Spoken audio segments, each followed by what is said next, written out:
a customer asked us to kind of review their renewal contract that they received directly from a vendor. This is another large Fortune 50 company. We were able to save them $22 million over 5 years. What are some of the feedback that you're getting from customers when they think of clarity? Well, I think it's simple. Clarity is transparency, trust.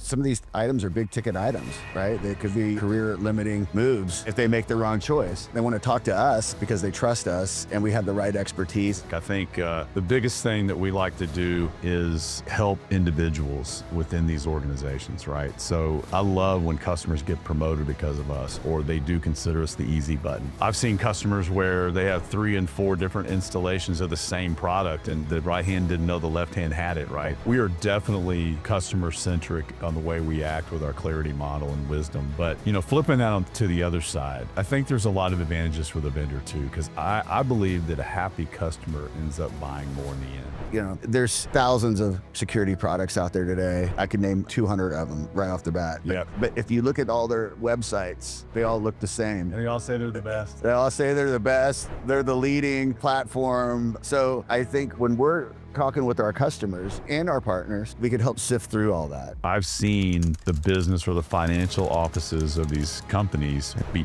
pushing for consolidation in platforms, while the technical and security people are pushing for, I want the best lock on the door, best of breed. So would you say that BlackLake helps bridge some of those discussions? Most definitely. One of our large Fortune 50 customers invited us to help them write an RFP to replace a certain product within their environment that had grown long in the tooth. It was hard for them to get off. It's going to be a multi-year plan. When you think lifecycle management and the tool and the expertise we've invested in, what is that going to do for our customers? We're investing in our future on behalf of our customers, providing not just value-added services, but actual tools and insight into their own data to help them make better decisions. That's what I'm excited about and happy to continue to invest in this platform for us because it is a key differentiator for BlackLake. Hello, welcome to another episode of The Lake. Today, I'm pleased to be joined with our Chief Revenue Officer, CRO, Michael Pistone. Michael, thanks for joining us on the episode here. Thanks, Kirk. Yeah. I was surprised I got invited. Of course. No, this is fun. We want to make this a fun thing for our audience and customers and partners. And so one thing we've been talking about, we've had Clay's been on, our CFO. We've had multiple customers. It's been fun. But I want to get your perspective on what clarity means to you, and how that's affected folks in the field from both technical and the business and financial people. So clarity is a term. We have customers ask us, what do you mean? Right? What's clarity? Right? And so you've been here for a little while now, and you're running the sales organization, and you're in the field, right? And you're seeing these customers. What are some of the feedback that you're getting from customers when they think of clarity? Well, I think it's simple. Clarity is transparency, trust, and then being attentive, just being there for your customers, asking the right questions, trying to find out the right problems, right? And leading them to directions that they didn't even know they could go, right? Sometimes they're like, oh, I didn't think of that, right? And it's those types of light bulb moments that matter, right? And so when you provide feedback to the customer, and you're able to articulate the differences between certain solutions that they might be interested in, and give them giving them the good, better, best. For real. That's something that they don't have time to do, right? Or they need help, or they want you to be an extension of their team, right? And help provide the clarity that they're seeking, right? And so everybody, some of these items are big ticket items, right? They could be career limiting moves, right? If they make the wrong choice, right? So they want to talk to us because they trust us and we have the right expertise. And if we don't have the right expertise, we go get it. Right? Absolutely. We might not have all the answers, but we're always going to tell them straight up front. Yep. I'll have to get back to you on that. I love it. And we go back to our roster of people and find the right person, right? Because not everybody's going to be on the call or in a meeting at the same time. Yeah. Right. And so I love that. Yeah. I love what you said. There's a lot of good stuff to unpack. I think the biggest thing that we like to do is help individuals within these organizations, right? So I love when customers get promoted because of us, or they do consider us the easy button.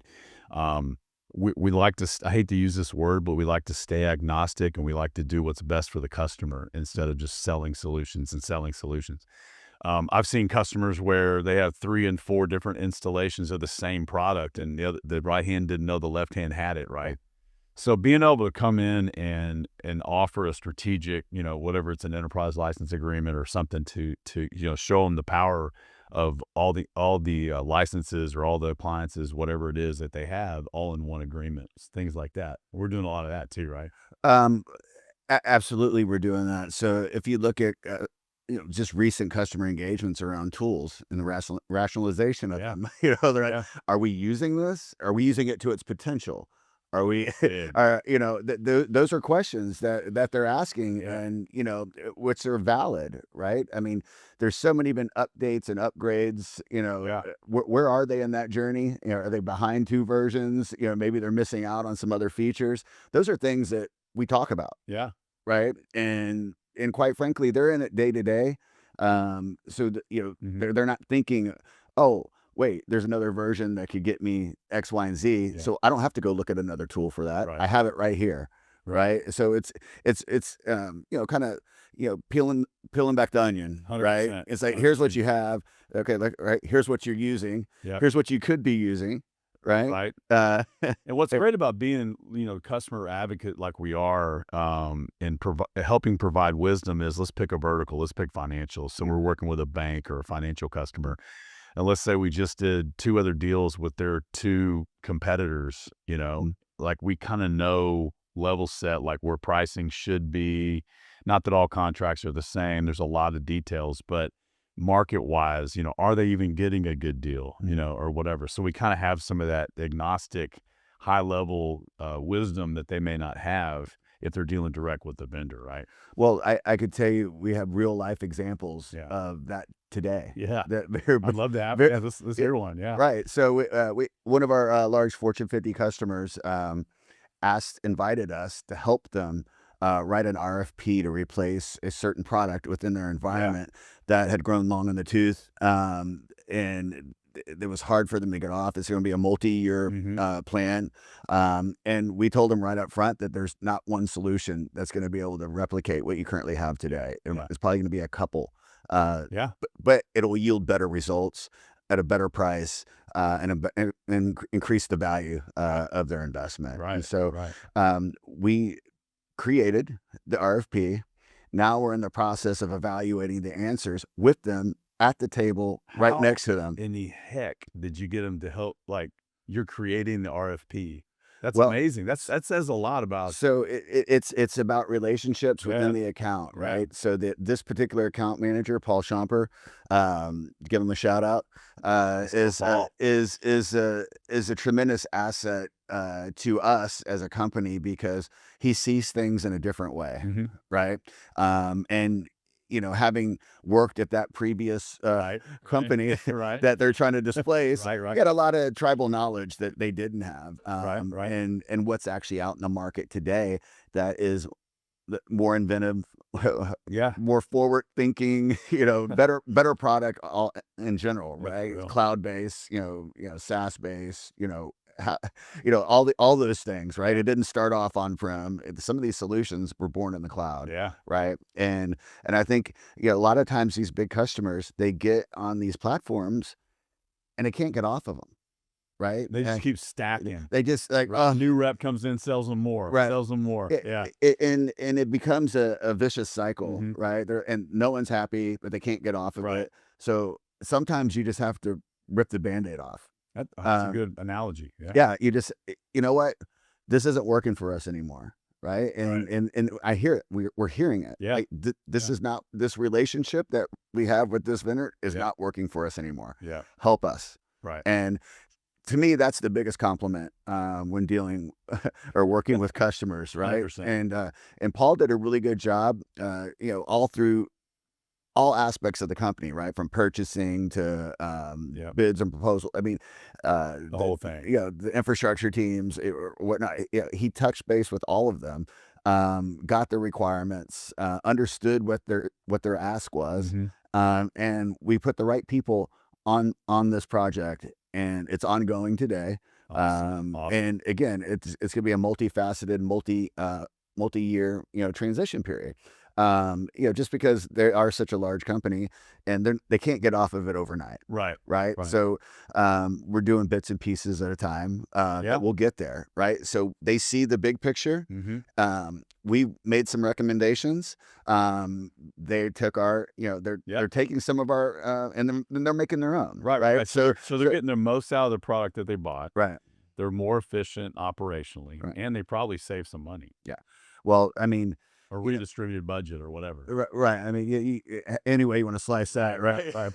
I mean, I don't think anyone's budget's increasing when it comes to security spend. It's a emergency spend, maybe, but not pre-planned. But no, another example, a customer asked us to kind of review their renewal contract that they received directly from a vendor, and this is another large Fortune 50 company, and we took a look at it, and having knowledge of that particular platform, and then their actual utilization of the different modules, we were able to save them $22 million over 5 years. That is amazing. They were facing almost a $50 million 5-year contract, and we got it down to $21 million. That's amazing. Over 5 years. Yeah. Right. That's real. And that's real tangible dollars, right? It's not like ROI, or anything like that. That's huge dollars. And what it took was a second set of eyes, and in our case, third and fourth, because we had multiple people take a look at it from different angles. And do you actually need this module? You're not using this one, so you definitely don't need that, right? Why is it on the renewal?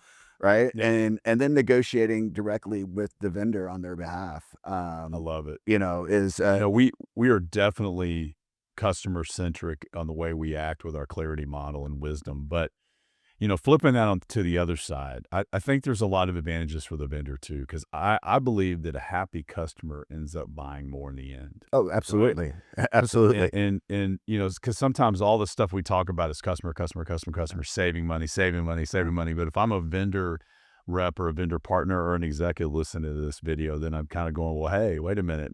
Let me tell you something. We offer a lot of value to our vendors as well. They're amazing partners, and we got to have them. They have a technology that's absolutely incredible and critical to secure these customers' infrastructure, first of all. But number two, we give that second set of eyes for them. Like, hey, quit applying so much pressure on this person. You're going to break them. Or providing the G2. Look, man, I know you're trying to sell them the kitchen sink, but let's sell them a little. This is a real deal. And then we can talk about the rest of your platform, and we will have those discussions or whatever. I mean, what are other things I'm missing? What are you seeing? Well, I mean, you came from a vendor. Right. And so I think relationships then with my partners were extremely important, because I had relationships that they didn't have. They had relationships that I didn't have. Right. And it's really working with those vendors and, doing some account mapping and, figuring out who's in the zoo. Right. Yeah. Who do you know? Right. But it's also, it's understanding what the vendor does. Right. Yeah. What is, there's thousands of security products out there today. I could name 200 of them right off the bat. Yeah, for sure. But if you look at all their websites, they all look the same. And they all say they're the best. They all say they're the best. They're the leading the platform. So I think when we're talking with our customers, we and our partners, we could help sift through all that, right? And go, hey, here's where they're really strong. And then we can work with the partner, if they, to bring them in, and for a more in-depth on their discussion on their product. Right. For sure. So, and it's all about relationships, right? Yeah. We do a lot of business with a lot of different vendors out there. And And most partners are cognizant of that, right? Like, we're not, Sure. we can't be a single source vendor. We wouldn't be in business that long. You bring up a good point I want to touch on real quick. There's a huge push over the last couple of years. It's always been there, but more than ever because of consolidation on platformization. Is that a word? Platforms. Right. I'll just leave it at that. And so, being in the security industry for so long, like we have, I always believe you want to sell. I want the best lock on the door, right? So we were best of breed. We always talked best of breed for a long time. But what Fencing you up. right, Right. like I want the best endpoint, I want the best firewall, I want the best SIM, I don't care if it's 35 different vendors or 200 like you mentioned. Right. But I think nowadays it feels different. It feels like these platforms are getting better, right? They're meeting the customers at least priority one requirements. And so it's getting very interesting where I think a platform in certain areas of key points of security is very doable. So how are you and your field reps, how are you guys deciding, well, on this, here we're going to sell the platform, here we're going to sell the best of breed. How do you guys discern the difference? Well, I'm glad you asked because it's really dependent on a customer, right? It's a customer by customer basis, right? There are some benefits to a platform, right? Better security outcomes, more cohesive and better data that you're getting access to, more enriched data. If you have the platform, you get it cloud, you get networking, you get endpoint, you get all of that. But it's not just the data, it's what that product or what that platform does with it, right? How does it increase your security posture? Right. Right. And I think those are the questions that we ask, right? Of ourselves, of a customer, and of our partners. Like what is your value when it comes to that? Right? So from a customer perspective, flipping back to customers for a minute, sometimes every time there's financial and business aspects of that platform discussion, right? And I've seen the business or the financial offices of these companies be pushing for consolidation in platforms, while the technical and security people are pushing for, I want the best lock on the door, best of breed. So would you say that BlackLake helps bridge some of those discussions? Most definitely. Okay. We have some real life examples of Yeah. that happening today. Yeah. Right. And it's all about having a deep relationship within the account across all aspects of the account, whether it's accounting, purchasing, finance, C-suite, infrastructure, networking, global communications, right? And it's having hooks into all of those different organizations, but also understanding they don't always see eye to eye, Right. but at the end of the day, they're all going for the same business goal, For sure. right? And so if you can get them all there, it might take some work, but at the end of the day, business outcomes outweigh the preferences. So let's pick something. So let's say ransomware, right? I mean, let's say one of our big platform vendors says we have a ransomware solution, a ransomware story, right? It would depend on the customer on how important the topic of ransomware is in their requirements or their, mix for the year, or whatever you want to call it, whether they would want, hey, I want the best ransomware solution there is out there. Like I want a point solution that only does ransomware because it's so important to us, or because we almost got hit, or we did get hit in a small area and we don't want it to proliferate and keep getting hit, whatever the story is. Would that be a fair enough example? Something like a specific topic, so I'm going to grab a specific solution? Well, yes and no. Okay. Even if they pay a little more because they're buying another vendor? Right. Well, data exfiltration is probably the biggest issue for most of these companies, right? Ransomware, they've already accepted the fact that they're probably going to get it. Okay. They've got insurance and they have a process.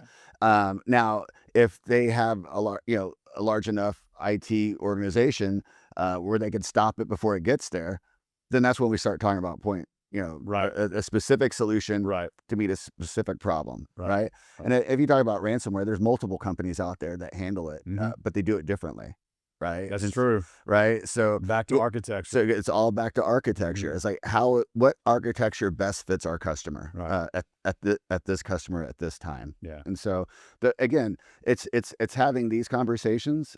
It's not me always having it. Right, It's it's our engineers. It's our professional services team. It's you talking at C-suite. Whatever it takes. Right. We have to deliver the message. And sometimes it's hard for the customer to hear. Yeah. Because they thought they were in a better shape than they were. Right. but that's why they trust us Yeah. to come in and help them through some of these processes, right? 100%. Because again, there's so many different security companies out there. They don't have time to sit there and read, white pages or white papers and, and links and hyperlinks, Coming out watching demos. How many you only see so many demos in a day before they all start looking the same. Yeah.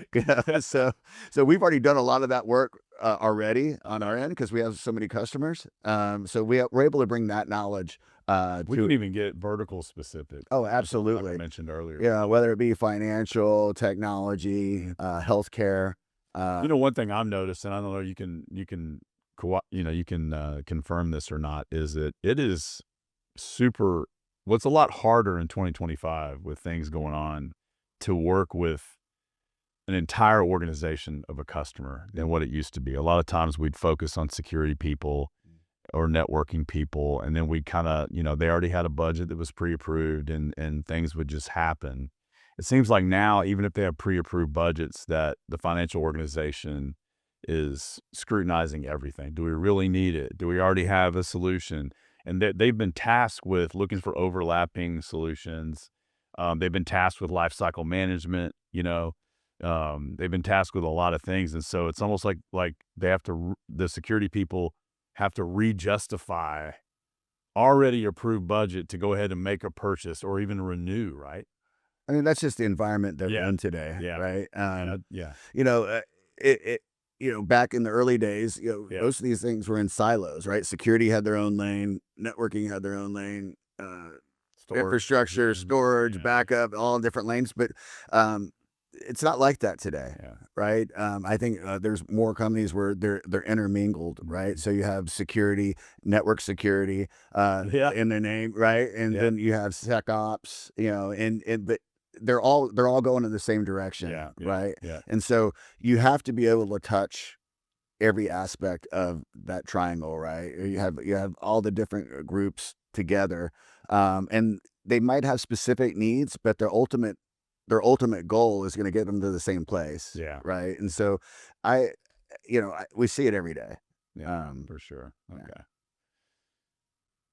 What are some of what are we missing? Like, what are some of the things that are making business a little bit different, in 2025 moving forward? I think one thing that hits my mind is AI, and, people are still, what is that going to turn into? How do I secure it? How do I let people be free to use AI tools, but then make sure it's secure? What are some of the kinds of things you're seeing with your customers when it comes to, AI? Well, it's a mixed bag, right? Some are like embracing it. Some are, like skeptical of it. But again, you talk to any of these vendors, they mention AI at least 10,000 every one of them, right? We have integrated generative AI, all over the place. But I do think that it is a topic of concern, especially when it comes to data, right? Access to the data, and that's where identity, access, and management comes into place. But data starts with who should have access to it. Who doesn't have access to it, and why do they, and what's going on? What's going on here, right? So, but for me, data is probably the most important piece when it comes to AI. Yeah. And that's what most customers, they want to make sure that that's protected. Right. And so what types of AI could they possibly use to, look at their data, right? And how do they make business decisions based on the data? Right. Can they use AI to help with that? Yeah. Right. And so we're seeing multiple different use cases for AI. but it's customer dependent, right? And it's about what their tolerance is to inject or to introduce AI into their environment. Most people today use Microsoft Office 365. So Right. they're using Copilot, Right. or Chat GPT, or or what have you. Right. At the end of the day, I mean, we're in the early stages Very. here, right? And even Zoom has an AI agent on there that can record all your calls, and but it is real. It is. Right. And it is happening at a much quicker pace than what I've seen in the industry in a long time. For sure. Right. You see, Intel was It's gonna be fun. would sit there and double their performance like every 6-7 months. Where's Intel today? That's true. Right. I mean, other companies have jumped in and it just created a better way of doing things, managed it better, operated it better, 100%. better, just better outcomes in general for their customers. And so, well, switching gears here again. So we've talked about a lot of things, and one last thing I want to touch on is let's talk about lifecycle management specifically. So we have recently spent a lot of good man hours and a lot of good money on a soon-to-be offering for our customers over lifecycle management. So I think operational efficiency. It's live with several of our customers. It's live. I understand it's live. It's live. Yeah, but I mean we're blasting it out really soon as far as more than just a couple of our vendors, right? Like going to be able to support a lot of stuff. I think we talked about being the easy button. We talked about being wisdom for our customer. We talked about bridging conversations. We've talked about a lot of different ways that, we add a tremendous amount of value, right? And to the vendor partners too. When you think lifecycle management and the tool and the expertise we've invested in, what is that going to do for our customers? Well, funny, we just had a conversation with a customer that's actually using it today. Awesome. And by using our lifecycle management tool, they were able to find that the particular vendor did not provide all of the data. Right. Interesting. They only provided the U.S. data, and we were able to clearly show that because none of their global locations were on the list. So immediately they thought they had a quote ready to renew, and we're like, whoa. They take a look at this. Yeah, you don't have it all. You got to go back to the vendor. We got to get your other assets. Okay, and bring them in. Right. We're also we're working with other vendors to incorporate their product line into the tool. Yeah. Right. Because it's important for not only the IT organization but also procurement and contracts. Right. Budgeting. Right.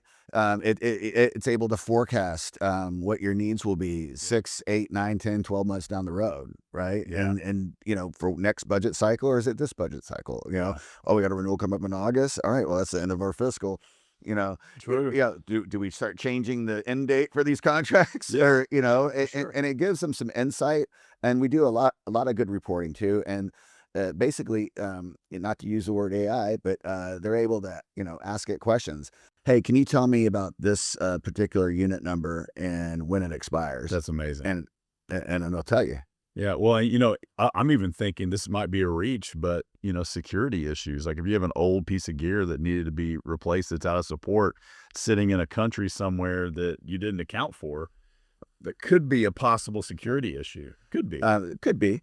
If it's, not replaced or updated or whatever. And that really comes down to not having a tool or not having any way to track your own assets. Right. And so that's important, right? And that's why the message is resonating with our customers. It is, yeah. As soon as we show them a demo of our lifecycle management product, eyes You're providing clarity. Yeah, but light bulb, all the analogies. Exactly. But and it's good to see. So Delaney Lauper runs that for Awesome. for us here at BlackLake. Yeah. She's done it for many, many years. And she's the best. It's going to be a strong offering for our customers to add more clarity and value to them. So well, and it's also a differentiator. Yep. It's what we're investing in our future, on behalf of our customers, right? Providing not just, value-added services, but actual tools and insight into their own data to help them make better decisions. And so that's what I'm excited about. I'm Yep. and happy to continue to invest in this platform for us because it is a key differentiator for BlackLake. Yeah, and I love what we've done with this company and how we've grown. And for those that don't know, I mean, we're doing global stuff, man. Like we're not just sitting here in Texas having fun. We're in Ireland a couple of months ago. We are. We're all over the globe with some of the largest companies in the world, and it snowballed into, hey, can you present stuff over here and whatever. So anyway, international logistics of even hardware shipments. I mean, I'm picking something out of the air, but Well, I mean, yeah, actually, I mean, we're working with that right now, Yeah. right? I mean, and it's a big nightmare, right? But in-country purchasing versus, Yeah. purchasing in the U.S. and we ship, can handle that now. we can handle all of that, Yeah. right? It doesn't matter if they need to buy it in country, do currency conversion, Yeah. doesn't matter, boom, boom, boom. It's all on the back end. Customer doesn't even have to see it. Yeah, yeah. So, I'm oversimplifying, Of but course, yeah. but yeah, we handle all of that, right? That's right. Logistic. A lot of our customers are global, Yeah. so they need that type of support, and the problem is that a lot of these vendors, when you're a global Yeah. company, you end up having like 10 sales reps for the same company, the same vendor on different locations. It becomes confusing, and they use different partners for all these different locations. So vendor consolidation, from a partner perspective, big deal. is a big deal when you're Yeah. dealing with a global company. Yeah, even if it's international and all the issues you have with export, import, Right. tariff, Right. no tariff, whatever, it's still worth it It to have fewer vendors, I think. Yeah, it is, and it's much easier for the customer to consume and track. 100%. And you can reclaim VAT and all kinds of We have multiple different options, Yeah. right? Depending on Yeah. customer preference. Yeah, yeah. I love everything we offer here. We'll go with this and wrap up. To me, if I look at a customer, and people have asked me, "What's the perfect customer?" Well, nobody's perfect. We're not perfect, but I think one that says, "Hey, let's start from scratch, and let's start with a consultative approach. Design me a cloud security strategy." Right. So we go in and we engage and we do that.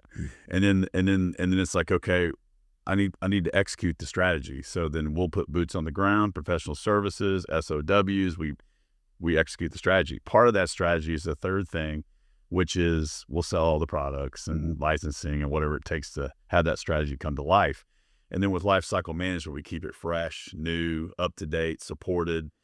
We're end to end. Right. And but here's what's great. We can also just do one of those four things I talked about. So, hey, we already paid some gigantic firm to give us the strategy, and we're good from execution standpoint. We think we could do it internal. We just want to buy stuff. I mean, Okay, we'll sell you stuff. examples of Whatever. today, I could Yeah. list off. We didn't sell the product, but we're doing the services, and then yeah. we're doing the implementation Yeah, and the Yeah. and the rationalization of the tool. Yeah, I love it. And a lot of times customers really like that, right? Because it's second set of eyes. They're not just listening to the particular vendor. We're in there and we're showing them how to best implement it, actually doing it for them, with them. Knowledge transfer is Love key. that approach. It's all points back to the customer clarity and wisdom, and helping the individuals that work within those companies and environments, and being the easy button, man. So anyway, well, hey, thanks for joining us today. I appreciate it. Absolutely. Thanks for having me. Oh man, we're gonna do some more of these. All right. Anyway, hey, thanks guys for joining us for another episode of The Lake.